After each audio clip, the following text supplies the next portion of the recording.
Hello everyone, welcome back to my channel. This is Pramila Yadav. हम CDP discuss कर रहे हैं सीटेट एग्ज़ाम के लिए। लास्ट क्लासेस में हमने नेचर ऑफ लर्निंग के बारे में डिस्कस किया था कि जो अधिगम है उसकी प्रकृति कैसे होती है। फिर हमने देखा था बच्चे कैसे सीखते हैं। हर एक बच्चे का सीखने का तरीका अलग होता है। जैसे ट्रायल एंड एरर से सीखता है। कुछ बच्चे ऐसे होते हैं जो बार बार त्रुटि करेंगे, प्रयास करेंगे, फिर सीखेंगे। कुछ बच्चे अवलोकन से सीखते हैं यानी ऑब्जर्वेशन से सीखते हैं। कुछ बच्चे इमिटेशन यानी अनुकरण से सीखते हैं। कुछ बच्चे प्रॉब्लम सॉल्विंग यानी समस्या समाधान से सीखते हैं।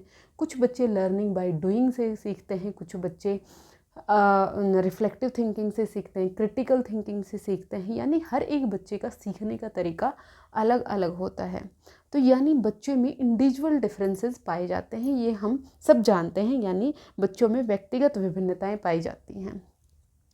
ये जो व्यक्तिगत विभिन्नताएं होती हैं ये किस आधार पर होती हैं, ये आपको पता होना चाहिए कि बच्चे में जो इंडिविजुअल डिफरेंसेस हैं वो आनुवांशिकता किसके कारण होती हैं, आनुवांशिकता और वातावरण के कारण होती। किसके कारण होती? आनुवांशिकता और वातावरण यानी हेरिडिटी और एनवायरनमेंट के कारण बच्चे में इंडिविजुअल डिफरेंसेस देखने को मिलते हैं। ये क्वेश्चन ना जाने कितनी बार आपके एग्जाम में पूछा गया है कि बच्चे का जो डेवलपमेंट है, बच्चे का जो विकास है, क्या वो आनुवांशिकता पर डिपेंडेंट होता है या फिर वो वातावरण पर डिपेंडेंट होता है।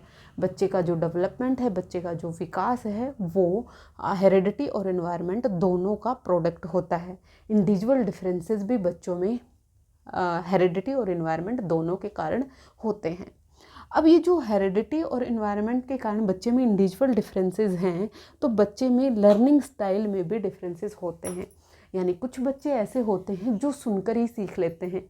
कुछ बच्चे ऐसे होते हैं जो सुनकर नहीं सीख पाते। अगर आप उनको कोई वीडियो दिखाएं, आप उनको कोई चार्ट दिखाएं, कोई पिक्चर दिखाएं तो वो सीख सकते हैं।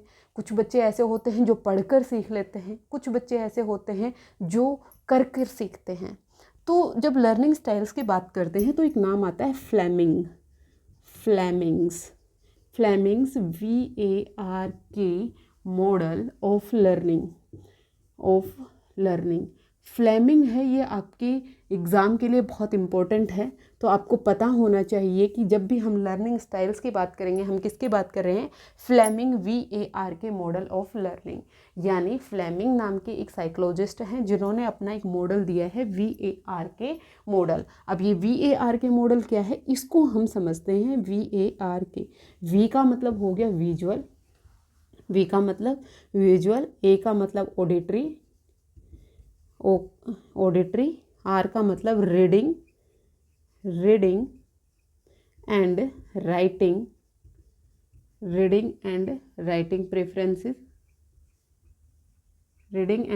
प्रेफरेंसेस, और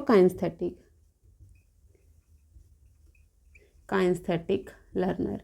ये 4 तरह के लर्नर बताए हैं किसने? फ्लेमिंग ने। विजुअल का मतलब क्या हो गया? दृश्य, यानी जो बच्चे देखकर सीखेंगे। ऑडिटरी यानी श्रवण,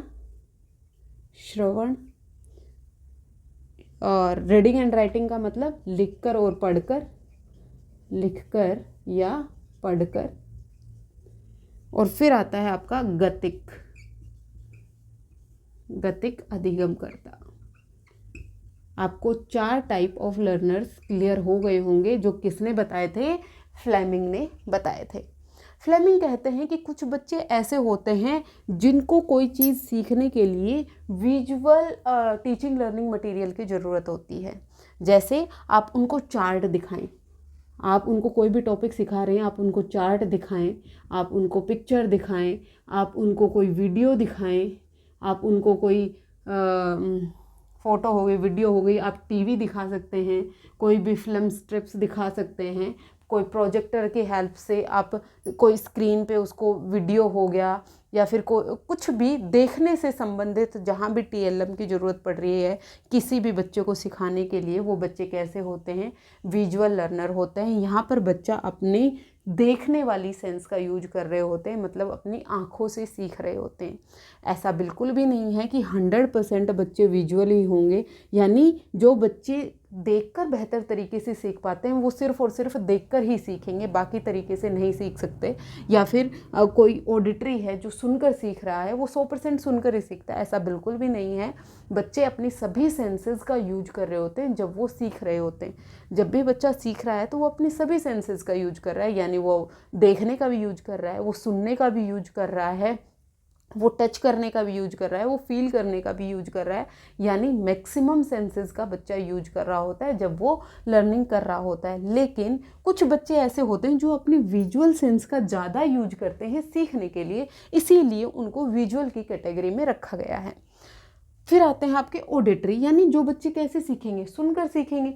जो बच्चे सुनकर सीखेंगे तो वो कैसे सीखेंगे, आप उनको रेडियो सुना सकते हैं, आप उनको रेडियो से सुना सकते हैं, आप उनको कोई पोएम सुना सकते हैं यानी राइम सुना सकते हैं, आप उनको सॉन्ग के थ्रू सिखा सकते हैं, आप उनमें डिस्कशन करवा सकते हैं, आप उनमें डिबेट करवा सकते हैं, आप उनमें इंटरेक्शन करवा सकते हैं, आप उनमें क्या करवा सकते हैं, इंटरेक्शन यानी संचार करवा सकते हैं। जब बच्चे आपस में बातचीत करेंगे, मतलब यहाँ पर बच्चे कैसे सीख रहे हैं, सुनकर सीख रहे हैं। आप बच्चे को डिक्टेट करिए, आप बच्चे को कोई इन्फॉर्मेशन देनी है, आप स्टोरी टेलिंग कर दीजिए, आप बच्चे को कहानी के माध्यम से सुनाइए, आप बच्चे को पोएम के माध्यम से सुनाइए, आप बच्चे में आपस में डिस्कशन करवा दीजिए।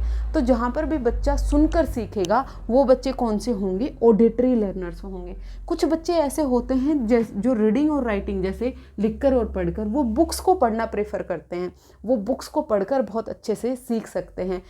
वो कोई स्टोरी पढ़ रहे हैं, वो कोई उपन्यास पढ़ रहे हैं, वो कोई निबंध पढ़ रहे हैं, तो वो पढ़ेंगे फिर उसको वो लिख कर देखेंगे। तो बच्चे बुक्स से भी पढ़ सकते हैं। फिर आते हैं काइनेस्थेटिक लर्निंग, यानी जो करके सीखेंगे। जैसे बच्चे कोई भी एक प्रॉब्लम सॉल्व कर रहे हैं, कॉन्क्रीट ऑब्जेक्ट्स, यहाँ पर मूर्त वस्तु का प्रयोग होता है। बच्चे के सामने आप मूर्त वस्तुएं लेके आए हैं, बच्चे उनके साथ एक्सपीरियंस करेंगे। जैसे ब्लॉक्स बना रहे होते हैं, बच्चों को आप बहुत सारे ब्लॉक दीजिए, बच्चे उन ब्लॉक्स को जोड़कर कुछ डिज़ाइन बना रहे होते हैं। यहाँ पर बच्चे चार्ट मेकिंग कर रहे होते हैं। यहाँ पर बच्चा, जैसे आप बच्चे को कहें कि रेक्टेंगल के बारे में सिखाना है तो बच्चा उसका मॉडल बना रहा होता है। जहाँ पर भी बच्चा करके सीखेगा, साइंस में बच्चा एक्सपेरिमेंट कर रहा होता है, कोई भी किसी भी एक पर्टिकुलर टॉपिक को समझने के लिए जब वो एक्सपेरिमेंट कर रहा है, मतलब जहाँ पर भी बच्चा अपने गतिक कौशल का इस्तेमाल कर रहा है, वहाँ पर बच्चे कौन से टाइप के लर्नर माने जाएंगे, काइनेस्थेटिक लर्नर माने जाएंगे। तो ये 4 तरह के लर्नर किसने बताए थे, फ्लेमिंग ने बताए थे। फ्लेमिंग कहते हैं कि बच्चे या तो ऑडिटरी यानी सुनकर सीखेंगे, या बच्चे देखकर सीखेंगे, या बच्चे करके सीखेंगे, या बच्चे रीडिंग और राइटिंग यानी पढ़कर और लिखकर सीखेंगे। ये थी आपकी 4 लर्निंग स्टाइल। यहीं से क्वेश्चन पूछे जाते हैं। देखिए हम यूनिट 3 डिस्कस कर रहे हैं। यूनिट 3 है, ये 10 मार्क्स की यहाँ पर पूछी जाती है। और ये 10 मार्क्स मैं आपको गारंटीड कहती हूँ कि आप ये मेरे वीडियोस कंप्लीट कर लेंगे तो आपको 10 मार्क्स कहीं भी नहीं जाना, क्योंकि सीटेट में जो सीडीपी पूछी जाती है उसके एग्जैक्ट टॉपिक आपके सिलेबस में गिवन होते हैं और वो उन्हीं टॉपिक से ही उठाकर क्वेश्चन पूछता है। ज़्यादा डीप में भी सीडीपी नहीं पूछी जाती है। तो यहाँ से सीटेट एग्ज़ाम में आप 30 आउट ऑफ 30 मार्क्स स्कोर कर सकते हैं, 100% कर सकते हैं अगर आप थोड़ी सी मेहनत कर ले। देखिए अभी आपके पास टाइम है, आप अपने नोट्स प्रिपेयर कर सकते हैं। मैं आपको हैंड रिटन नोट्स भी दूंगी, उस पर काम चल रहा है थोड़ा सा। मैं आपको टेलीग्राम चैनल पर मेरे हैंड रिटन नोट्स भी प्रोवाइड कर दूंगी। होपफुली आपको ये सीरीज़ पसंद आ रही होगी। अगर आपको कोई डाउट रहता है तो आप मुझे कमेंट सेक्शन में पूछ सकते हैं। आज के लिए इतना ही, मिलते हैं फिर से। Thank you very much.